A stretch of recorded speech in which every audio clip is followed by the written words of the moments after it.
दोस्तों आज मैं आपको इस वीडियो में बताने वाला हूँ, आपको वो गौर से देखना चाहिए क्योंकि आज शिया और सुन्नी के बारे में बहुत सारे राज पर्दे से उठने वाले हैं।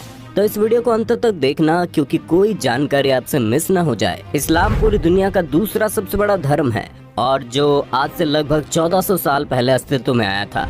लेकिन ऐसी कौन सी वजह बन गई कि मुसलमान दो पक्षों में बिखर गया। एक तरफ शिया मुसलमान तो दूसरी तरफ सुन्नी मुसलमान। एक तरफ जहां शिया मुसलमान मुहर्रम के दिन अपने आप को लहूलुहान करके अपने पैगंबर के नवासे की शहादत पर शोक मनाते हैं, तो वहीं दूसरी तरफ सुन्नी मुसलमान शिया मुसलमान के इस करतूत को हराम करार देते हैं। क्या कभी आपने सोचा है जो मुसलमान हर वक्त एक दूसरे का साथ देने के लिए तैयार रहते हैं, हर वक्त एक दूसरे के साथ खड़े रहते हैं, आखिर ऐसी कौन सी वजह बन गई जो उसे मुसलमान भाइयों को दो टुकड़ों में बांट दिया गया। एक तरफ जहां सुन्नी मुसलमान दिन में 5 बार नमाज पढ़ते हैं, तो वहीं दूसरी तरफ शिया मुसलमान दिन में सिर्फ 3 बार। सुन्नी मुसलमान नमाज पढ़ते वक्त जहां अपने माथे को जमीन पर रखते हैं, तो शिया मुसलमान अपने माथे को किसी ईंट के ऊपर रखते हैं। लेकिन सवाल यही है कि आखिर ऐसा हुआ क्यों, ये सभी बदलाव हुए क्यों, आखिर क्यों शिया मुसलमान और सुन्नी मुसलमान एक दूसरे से भेदभाव करते हैं, आखिर क्यों सुन्नी मुसलमान हर वक्त शिया मुसलमान की खिलाफत करते हैं। यहाँ तक कि पुराने वक्त में शिया मुसलमानों को मौत के घाट उतार दिया जाता था। आज के इस वीडियो में हम मुसलमान धर्म के 2 टुकड़ियों में बंटने की इसी कहानी को बारीकी से बताएंगे। लेकिन एक बात, इसके लिए आपको वीडियो को बस कुछ समय के लिए ध्यान से पूरा देखना पड़ेगा। ये कहानी शुरू होती है आज से 1450 साल पहले, उस वक्त जब इस्लाम धर्म के पैगंबर की मृत्यु हुई थी। समूचे इस्लाम धर्म के अनुयायी अपने पैगंबर मोहम्मद साहब की मृत्यु का शोक मना रहे थे। लेकिन उसी वक्त एक नए सवाल ने जन्म ले लिया था कि पैगंबर साहब की मृत्यु के बाद उनका उत्तराधिकारी कौन होगा। आखिर वो कौन होगा जो इस्लाम धर्म के अनुयायियों को लीड करेगा। आखिर मुस्लिम धर्म का नेता कौन होगा, कौन उसका नेतृत्व करेगा। मोहम्मद साहब ने अपनी मृत्यु से पहले ऐसा कुछ भी नहीं कहा था कि उनके जाने के बाद उनका उत्तराधिकारी कौन होगा। इसी वजह से मृत्यु के तुरंत बाद ही इस सवाल ने पूरे खेमे में हलचल मचा दी। तो ऐसे में खुद लोगों ने पैगंबर के उत्तराधिकारी को चुनने का ठान लिया और उस वक्त मुस्लिम समुदाय के अधिकतर लोगों ने मोहम्मद साहब के करीबी मित्र अबू बकर को अपना उत्तराधिकारी चुन लिया। और अधिकतर मुसलमान का मानना था कि अबू बकर वो पहले आदमी है जिसने मोहम्मद साहब के हर एक बात को फॉलो किया था। यानी अबू बकर वो पहले शख्स थे जिन्होंने मोहम्मद साहब के आदेशों का पालन करके इस्लाम धर्म को स्वीकार कर लिया था। और इस्लाम धर्म के प्रचार प्रसार और इस्लाम धर्म को बढ़ावा देने में अबू बकर ने बहुत योगदान दिया था। लेकिन वहीं दूसरी तरफ मुस्लिम समुदाय के एक पक्ष के लोग ऐसे भी थे जिनका मानना है कि पैगंबर के भाई और दामाद अली को मोहम्मद साहब का उत्तराधिकारी बनाना चाहिए, क्योंकि मोहम्मद साहब ने अपने आखिरी मीटिंग के वक्त अली का हाथ पकड़कर कहा था, अगर मैं किसी के लिए मौला हूँ तो यकीनन अली भी उसके लिए मौला होना चाहिए। जिसका मतलब होता है कि मोहम्मद साहब के बाद अली ही उनका उत्तराधिकारी होगा। लेकिन अली को मोहम्मद साहब का उत्तराधिकारी मानने वालों की संख्या बहुत कम थी। दरअसल एक तरफ के मुस्लिम समुदाय के मेजॉरिटी का मानना था कि मौला का मतलब सिर्फ दोस्त होता है, तो वहीं दूसरी तरफ के मुस्लिम समुदाय के कुछ लोगों का मानना था कि मौला का मतलब लीडर होता है। यही वजह है कि सुन्नी मुसलमान अबू बकर को मोहम्मद साहब का उत्तराधिकारी मान बैठे और वहीं दूसरी तरफ शिया मुसलमान अली को मोहम्मद साहब का उत्तराधिकारी मान बैठे। और ठीक उसी वक्त इस्लाम समुदाय को 2 पक्ष में बांटा गया। शुरुआत में तो शिया मुसलमान और सुन्नी मुसलमान सिर्फ अपने लीडरशिप की लड़ाई लड़ रहे थे, लेकिन बाद में धीरे धीरे दोनों के रहन सहन में भी बदलाव आने लगा। दोनों के तौर तरीके बदलने लगे, दोनों पक्षों के अपने नए नियम बन गए, नमाज पढ़ने के तरीके बदल गए। यहाँ तक कि सुन्नी मुसलमान तो शिया मुसलमान के जान के दुश्मन बन बैठे। खैर ये सब कब और कैसे हुआ, उससे पहले हमें ये जानने की ज़रूरत है कि आखिर शिया मुसलमान और सुन्नी मुसलमान के बीच खास अंतर क्या क्या है। तो दोस्तों सबसे पहला जो अंतर है वो इन दोनों ही मुसलमानों के नमाज पढ़ने की आदत। इस बात को आप सभी जानते हैं कि हर मुसलमान को दिन में 5 बार नमाज पढ़ना होता है। लेकिन शायद आपको इस बात की जानकारी नहीं होगी कि मुसलमान के अंदर जो सुन्नी मुसलमान होते हैं वो तो दिन में 5 बार नमाज पढ़ते हैं, लेकिन दूसरी तरफ शिया मुसलमान ऐसे होते हैं जो दिन में सिर्फ 3 बार नमाज पढ़ते हैं। शिया मुसलमान भी 5 बार ही नमाज पढ़ते हैं, लेकिन दिन में सिर्फ 3 ही वक्त।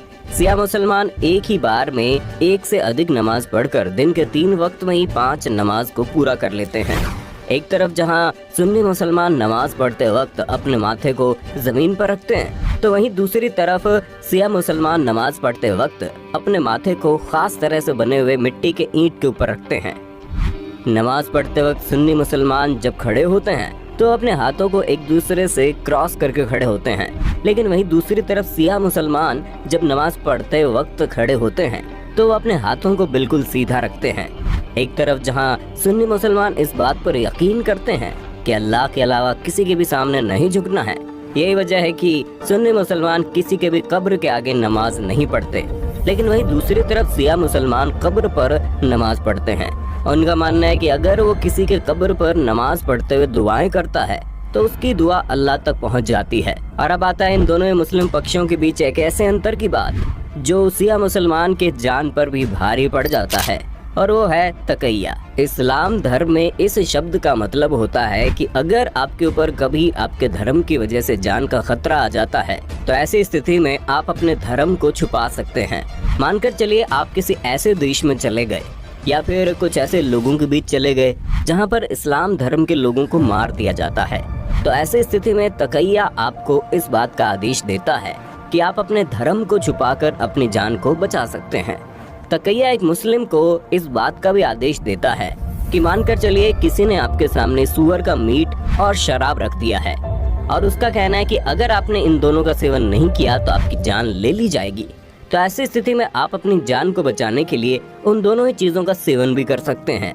हालांकि ऐसा सिर्फ और सिर्फ आपको ऊपर ही दिखावे के साथ करना होगा, लेकिन दिल में हमेशा अल्लाह रहना चाहिए। लेकिन सुन्नी मुसलमान जो होते हैं वो तकैया के नियमों का पालन नहीं करते। सुन्नी मुसलमानों का मानना है कि भले ही आपकी जान क्यों न चली जाए, भले ही आपको अपनी जान कुर्बान क्यों न करनी पड़े, लेकिन आपको अपना धर्म सबसे आगे रखना है। वहीं दूसरी तरफ सिया मुसलमान तकैया के नियमों का पालन करते हैं। लेकिन अब आपके मन में ये सवाल जरूर उठ रहा होगा कि सुन्नी मुसलमान अपने धर्म की शान रखने के लिए अपनी जान भी कुर्बान करने की बात करता है, लेकिन सिया मुसलमान अपनी जान बचाने के लिए अपने धर्म को छुपाने की बात क्यों करता है? तो दोस्तों आपको बता दे, इसके पीछे एक बहुत ही बड़ा खतरनाक कारण है। दोस्तों हमने आपको शुरुआत में बताया कि जब मोहम्मद साहब की मृत्यु हुई थी उस वक्त मुसलमानों का एक बहुत बड़ा तबका अबू बकर को मुस्लिम धर्म का उत्तराधिकारी मान रहे थे, लेकिन वही दूसरी तरफ मुस्लिम समुदाय बहुत छोटा था। तबका ऐसा था कि या फिर ये कह सकते हैं कि बहुत कम लोगों की संख्या ऐसी थी जो मोहम्मद साहब के भाई और दामाद को मोहम्मद साहब के उत्तराधिकारी के तौर पर देख रहे थे। सिया मुसलमानों का एक समूह बहुत छोटा था और सुन्नी मुसलमानों का समूह बहुत बड़ा था। सुन्नी मुसलमान सिया के छोटे समूह से जलन की भावना रखते थे और ये जलन उस कदर बढ़ चुकी थी कि वो किसी भी कीमत पर सिया मुसलमान को हमेशा के लिए खत्म कर देना चाहते थे। यही वजह है कि आज से 1400 साल पहले किसी सुन्नी मुसलमान के समूह को जैसे पता चलता था कि वहाँ पर सिया मुसलमान आया है तो उसे मार डालते थे। यही वजह है कि उस वक्त इराक में रहने वाले सिया मुसलमान को बचाने के लिए इस्लाम के छठे इमाम जाफर अल सादिक ने तकैया की पेशकश की। और सिया मुसलमान आज भी तकैया के नियमों का पालन करते हैं, क्योंकि शुरुआत से ही सुन्नी मुसलमान पर कभी जान का खतरा बना ही नहीं था, इसलिए वो तकैया के नियमों को हराम बताते हैं। इस तरह सिया मुसलमान और सुन्नी मुसलमान दोनों ही पक्षों में और भी कई अंतर है। जैसे कि सिया मुसलमान अपने अली की शहादत के दिन मातम मनाते हैं, अपने शरीर पर चोट पहुंचाते हैं, अपने शरीर से खून की धार बहा देते हैं। सिया मुसलमान का मानना है कि ऐसा करके वो इस बात को जताते हैं कि उन्होंने अब तक अपनी अली के शहादत को भूला नहीं है। लेकिन वहीं दूसरी तरफ सुन्नी मुसलमान जो है वो अपने शरीर को चोट पहुंचाने को हराम मानते हैं। तो दोस्तों आपने देखा पूरी दुनिया का दूसरा सबसे बड़ा धर्म इस्लाम, जो आज से लगभग 1450 साल पहले अस्तित्व में आया था, कैसे दो पक्षों में बट गया। उम्मीद करते हैं जानकारी आपको अच्छी लगी होगी। अगर आपको इसके बारे में और अधिक जानकारी चाहिए तो आप हमें कमेंट में बताना। वीडियो अच्छी लगे तो लाइक कीजिए, हमारे चैनल को सब्सक्राइब करके बेल आइकन को ऑन करना बिल्कुल मत भूलना।